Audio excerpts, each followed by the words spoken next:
Berapa lama manfaat yang didapat? Kita ulangi, manfaat yang didapat itu berapa lama? Kan selama di dunia saja. Dunia saja.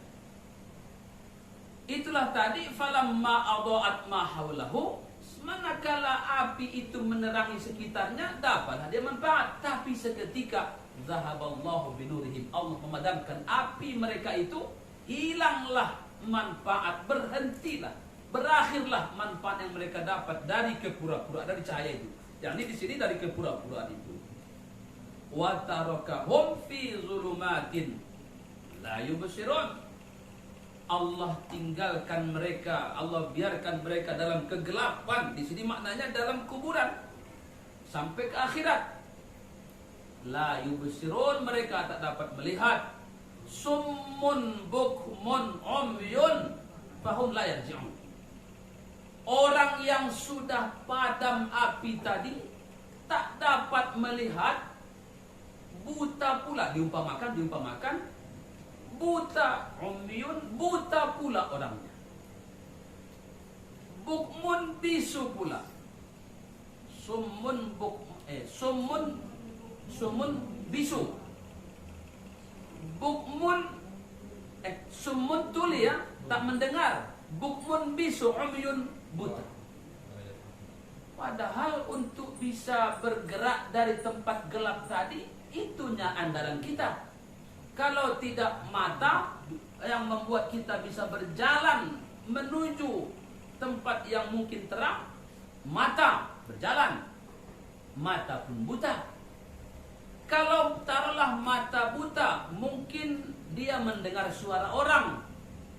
Wah, ada suara, minta tolong, bisu pula.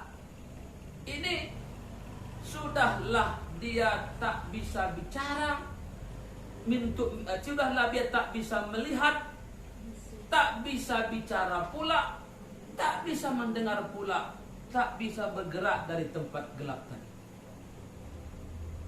Coba, bisa nggak ditolong orang kalau nggak kedengaran minta tolong? Nggak tahu orang kalau di situ ada manusia terkapar. Kenapa? Minta tolong tak bisa. Tolong, bisu. Keluar sendiri nggak bisa, nggak ada mata. Mendengar suara dari luar, biar kiranya ada upaya ada suara, biarpun dia buta, dia mengarah ke sana, mengarah ke suara. Suara juga tak bisa didengarnya. Lengkap betul penderitaan, no? Tak bisa bergerak dari kegelapan itu. Luar biasa. Begitulah Allah umpamakan orang-orang munafik setelah berakhir dunia ini kelak. Jadi artinya apa maksudnya Allah sampaikan ini kepada kita? Jangan ditiru. Berpura-pura itu memang dapat manfaat, pura-pura itu dapat. Seringkali gol itu kan. Sering gol tujuan kita dengan berpura-pura. Sering gol. Justru kalau terang-terangan, ya duel. Kan antara Abu Jahal, Abu Lahab dengan Ubay bin Salul di Madinah, bedanya apa? Kalau Abu Jahal, Abu Lahab terang-terangan, saya kafir, kenapa rupanya? Saya tak mau menerima dakwahmu, kenapa? Kita perang Badar. Abu Sufyan sebelum masuk Islam, tunggu kami tahun depan, katanya. Ini belum berakhir, ini belum terakhir perang Badar, tunggu kami tahun depan. Tantangnya sebelum masuk Islam Abu Sufyan. Terang-terangan. Ya tentu tak dapat apa-apa kalau dari orang yang musuh itu. Tapi kalau pura-pura, banyak dapat. Pura-pura mendukung, dapat amplop. Pura-pura apa? Pokoknya pura-pura ini adalah sedikit untungnya, tapi itu sebentar saja. Kalau diikuti nanti penafsiran yang lain, sebelum ketahuan amanlah itu orang. Setelah ketahuan dipenggal orang. Pura-pura aja rupanya goyang. Kena gas lah. Pura-pura aja nggak betul rupanya kau teman setia. Digas sama orang. Nah, berakhir kan? Berakhir. Nah, baik. Inilah barangkali yang dapat kami sampaikan dari ayat ini. berdasarkan apa yang dapat kita pahami dari keterangan para ulama kita,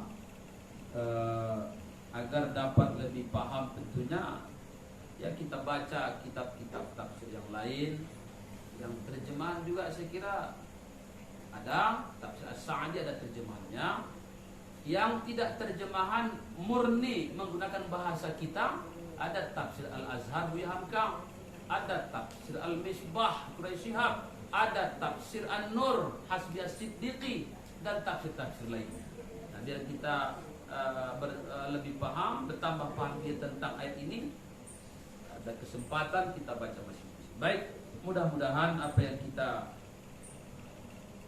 dapat pahami dari ayat ini bermanfaat untuk kita semua. Selanjutnya saya kira jika masih ada waktu, kita gunakan untuk berbincang-bincang, baik mengenai ayat yang kita bicarakan malam ini, kita baca malam ini, kita kaji, ataupun barangkali menyangkut hal-hal lain, boleh juga saya kira untuk menggunakan sisa waktu kita Bapak Ibu sekalian. Silakan.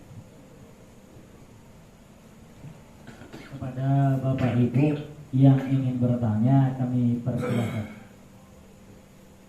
Ya Pak, langsung saja. Assalamualaikum warahmatullahi wabarakatuh. Waalaikumsalam.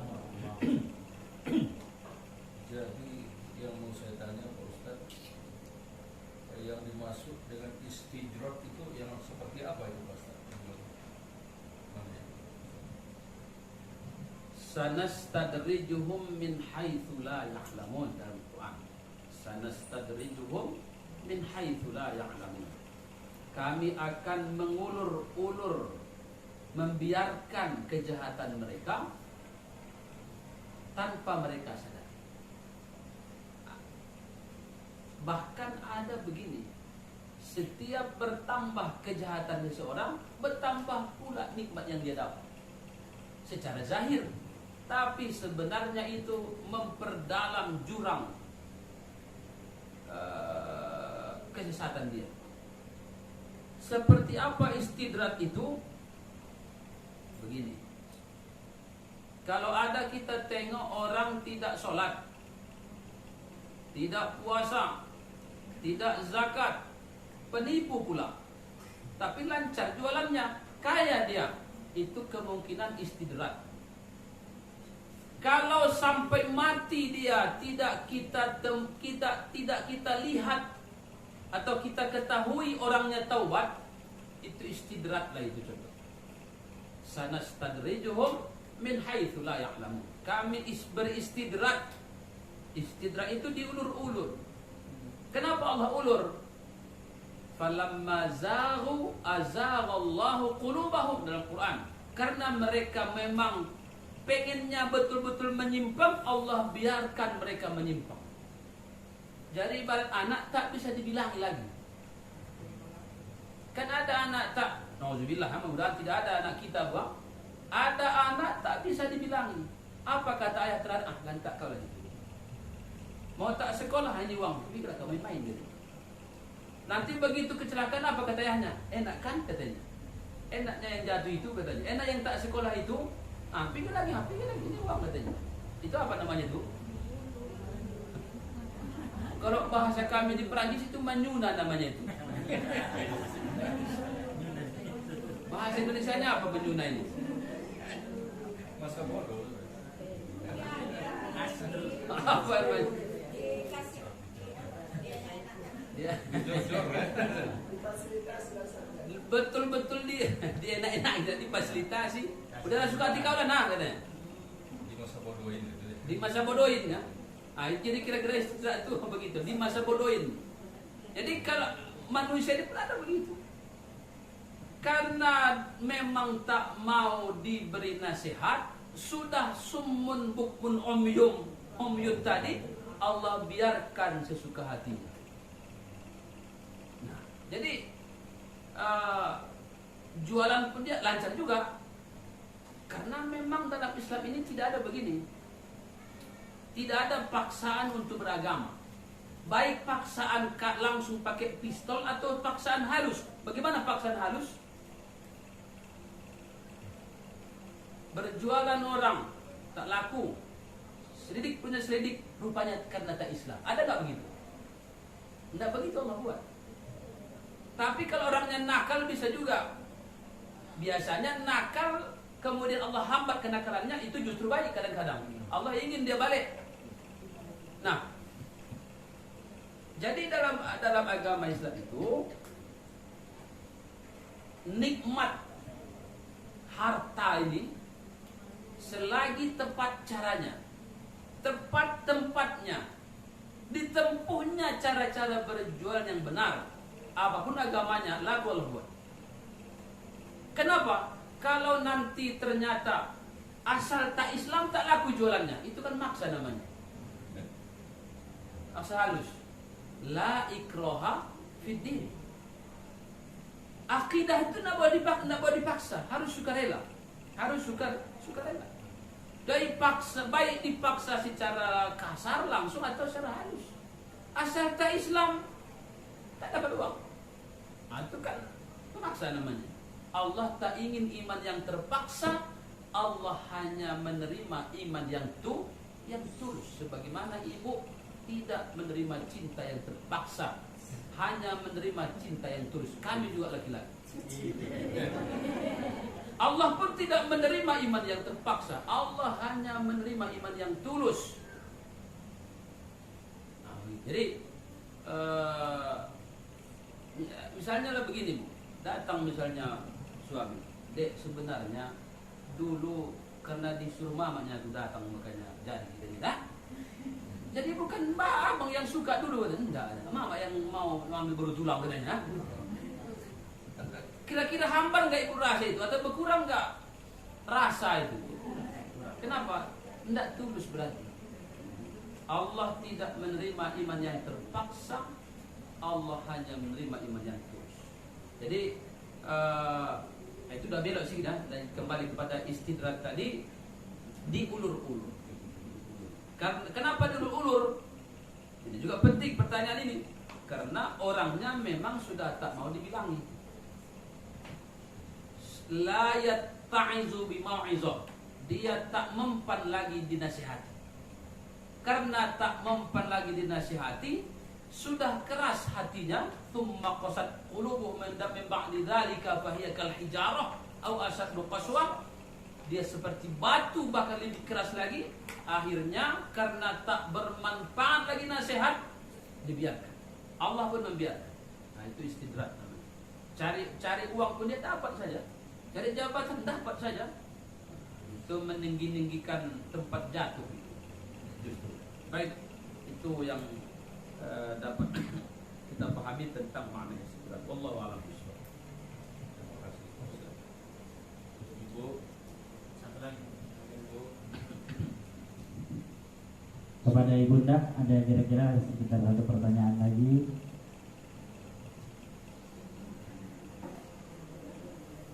Ada Bu, pertanyaan Bu, cukup jelas. Kepada Ustaz Untung dipersilakan.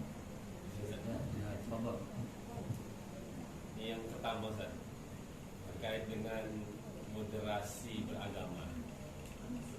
Sekarang ini kita selalu dituntut dikampanyekan agar kita menjadi orang yang betul moderasi gitu. Tapi satu sisi Ustaz, seakan-akan kita aja yang Islamnya yang dituntut untuk moderat, yang lain tidak. Kita di MIK gak boleh berbicara tentang yang ini, tapi mereka di gereja bebas. Bahkan saya pernah Ustaz khutbah di sebuah masjid. Di sebelah masjidnya itu ada orang Kristen yang meninggal. Begitu udah dimulai khutbah itu, mereka masih aja itu, masih menyanyi-nyanyi, masih berapa apa gitu. Itu kan di mana letak moderatnya gitu Ustaz kan? Nah, itu di satu sisi.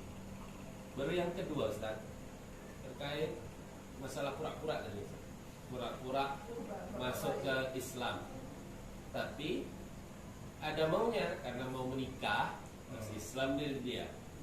Ini kan kita kan dituntut kalau ada orang mau masuk Islam, Islamkan dia tanpa menelusuri apa maunya gitu kan. Karena memang pun Rasul buat ada tahapan Islam, iman, ihsan. Macam ada orang Baduy yang bertanya kepada Rasul, apakah aku beriman? Belum, kau belum beriman, tapi kamu muslim gitu kan. Jadi ketika ada orang masuk Islam, walaupun dia pura-pura Islamnya hanya untuk menikah, itu gimana hukumnya? Apa tetap? Ya. Moderasi itu maknanya di tengah, moderat. Tidak terlalu ke atas, tidak terlalu ke bawah. Kalau ke atas istilahnya ifrat, kalau ke bawah tafrid. Lengah kalau ke bawah, terlalu kendor, terlalu ke bawah. Ke atas juga terlalu tinggi namanya. Jadi Islam itu di tengah. Ajaran Islam itu memang dari sisi Allah sudah moderat. Jadi memang yang benar yang pertama moderasi beragama, bukan Islam moderat. Moderasi Islam.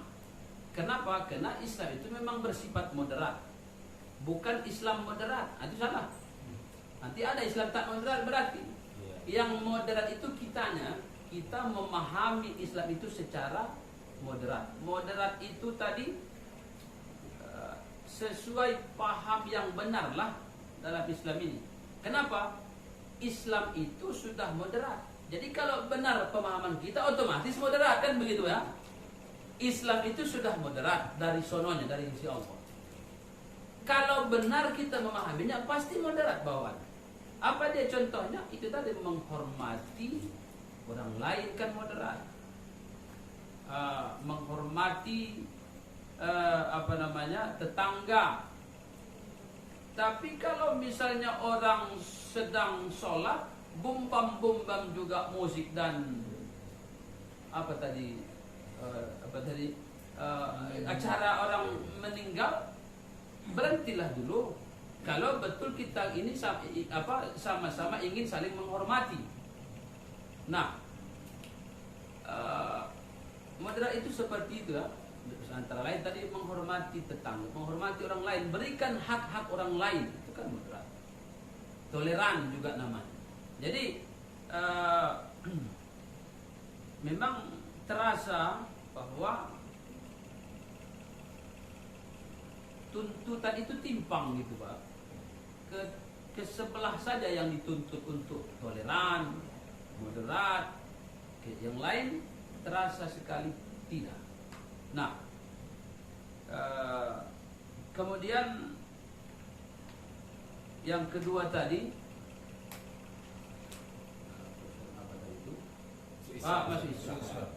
Jadi memang secara hukum fikih tidak boleh kita menunjuk orang pura-pura Islam. Tidak boleh menunjuk orang, mencurigai boleh, tapi melafazkan sampai tidak boleh. Kenapa? Karena kita tidak tahu niat seseorang. Urusan niat tidak bisa kita urusi. Itu hanya urusan Allah Subhanahu wa ta'ala. Yang tak urusan kita memang tak boleh kita urus. Nah, bagaimana kalau kita curiga? Waspada saja. Namun kalau menyatakan tidak boleh. Pernah terjadi suatu hari seorang sahabat di satu peperangan menang berduel, bermain pedang dengan seorang kafir. Kewalahan itu orang kafir. Lari dia, lari. Dikejar sama sahabat tadi. Terdesak juga. Diletakkannya pedangnya, angkat tangan. Yang aslinya kafir tadi. Sahabat berpikir, karena terdesaknya kayaknya kau ini, makanya angkat tangan kau. Kalau tangan pedang. Ditusuknya juga, mati. Dia letakkannya pedang, angkat tangan, ya tinggal syahadat. Dia asyhadu la ilaha illallah wa asyhadu anna Muhammadar Rasulullah, katanya. Saya Islam sekarang. Dalam hati sahabat tadi, cik-cik kawan ini kayaknya ini benar. Tusuknya juga mati. Seusai perang lapor ke Nabi, ya Rasulullah, tadi saya buat, mungkin bertanya-tanya juga di hati kan, benar yang saya buat tadi gitu kan. Ya Rasulullah, tadi saya buat begini-begini. Nabi marah. Halla syaqaqta sadrahu. Kenapa enggak kau belah saja dadanya agar kau tahu dia pura-pura? Dari mana kau tahu dia pura-pura Islam, kata Rasulullah. Udah kau belah dadanya sehingga ada situ tertulis pura-pura. Maka nahnu nahkumu bizawahir wallahu yatawallas sarair. Itu masyhur di kalangan para hakim Islam. Ya, hakim-hakim umum pun saya kira itu dipakai prinsip itu. Kita hanya berpatok pada yang tampak, urusan yang tak tampak itu urusan Allah Subhanahu wa taala. Niat bisa nggak dilihat? Tidak bisa. Jadi tidak bisa kita menuduh orang pura-pura Islam. Tapi bahwa adakah orang yang pura-pura Islam? Iya. Kenapa Nabi tahu ketika itu? Allah kasih tahu. Salah satu yang membuat, di sini apa? Salah satu pas pula di halaman di baris paling atas ini, salah satu yang membuat orang-orang munafik tersiksa di Madinah ketika itu, selalu gagal upaya-upaya mereka karena Allah memberitahu ke Nabi siapa-siapa munafik itu. Namanya ini. Tapi Nabi tidak memberitahu nama-nama itu ke sahabat kecuali ke satu orang, siapa? Hudzaifah bin Yaman, gubernur Irak saat pemerintahan Umar bin Khattab. Setelah hanya satu sahabat yang diberitahu Nabi nama-nama munafik, Hudzaifah bin Yaman. Nama-namanya Allah kasih tahu. Tapi begitu pun Allah memberitahu nama-nama munafik, namun Nabi tetap memperlakukan mereka sesuai yang zahir. Enggak ada. Kau munafiknya kau kan? Kata Nabi. Enggak pernah. Jadi kita ini pun kalau ada orang hendak menikah masuk Islam, tidak boleh kita katakan aku curiga nih kau ini, kurasa ecek-ecek kau ini, tidak boleh. Diucapkan tak boleh, bahwa kita waspada tentu iya. Itu kan sifat asli ya, apapun waspada gitu. Jadi betul bahwa kita tidak boleh langsung kalau sampai menuduh, menyatakan. Wallahu a'lam bishawab. Itu secara langsung tidak boleh. Dan itu contohnya sangat banyak.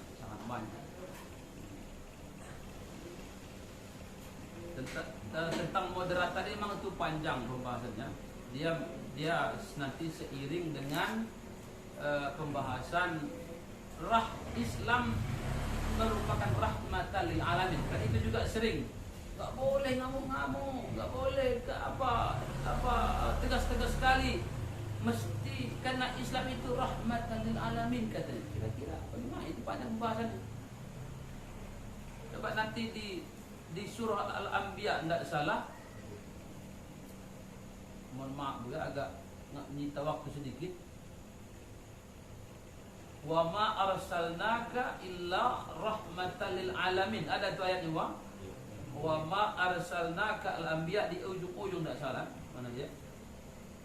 Wa ma arsalnaka illa rahmatan lil alamin. Mana dia?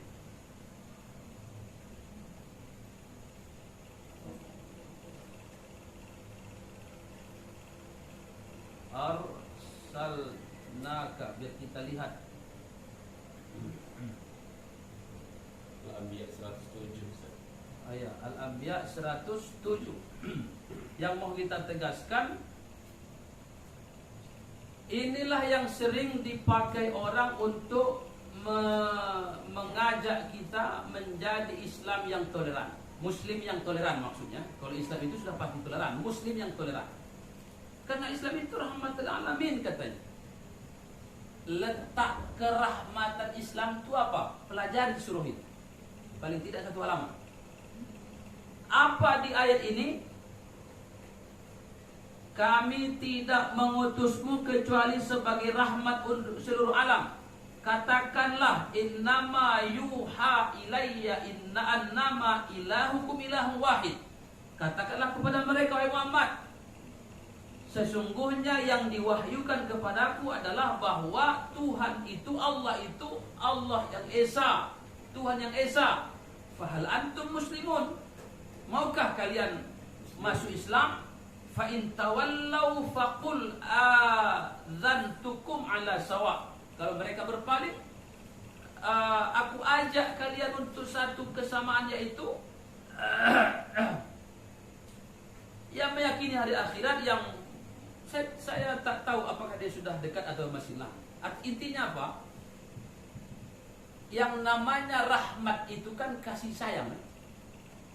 bentuk kasih sayang Nabi ke manusia, diselamatkannya mereka dari api neraka. Betul tidak? Bagaimana cara menyelamatkannya? Dicongkel dari kesyirikan, dipindahkan dia dari kesyirikan menuju Islam. Itulah rahmat itu. Bukan tak boleh dibilang agama orang salah. Kan sekarang itu yang musim buang. Jangan bilang agama orang salah. Ini rahmatan alaminnya Islam ini katanya. Justru rahmat yang dimaksud adalah menegaskan bahwa agama orang itu salah. Kalau kau masih di situ, masuk neraka kau. Ayo kemari biar kau masuk surga. Rahmat namanya. Jadi rahmat kasih sayang ibu kepada anak bukan dibiarkan dia tidur subuh sampai jam 7 suka hati dia. Alah kasihan, Islam itu kan harus lemah lembut. Rahmat alamin, janganlah dibangun itu namanya kasar, ayah yang kasar, mak yang tega. Itu tidak rahmat alamin, itu ibu berarti katanya. Justru itulah yang kasar, dibiarkannya anaknya masuk neraka. Kan begitu, Pak? Jadi Nabi itu baru kasar namanya kalau dibiarkannya umat ini masuk neraka. Justru baru rahmat namanya kalau diajaknya mereka masuk surga. Sekarang hampir pun orangnya kafir, saya tengok orang yang mengajak toleransi itu. Kenapa? Dibilangnya agama sudah benar. Begitulah, Pak. Jadi banyak hal yang perlu kita perbaiki dari pemahaman kita tentang agama ini. Baik, ini saja barangkali, mudah-mudahan bermanfaat sekali lagi untuk kita semua. Amin ya rabbal alamin.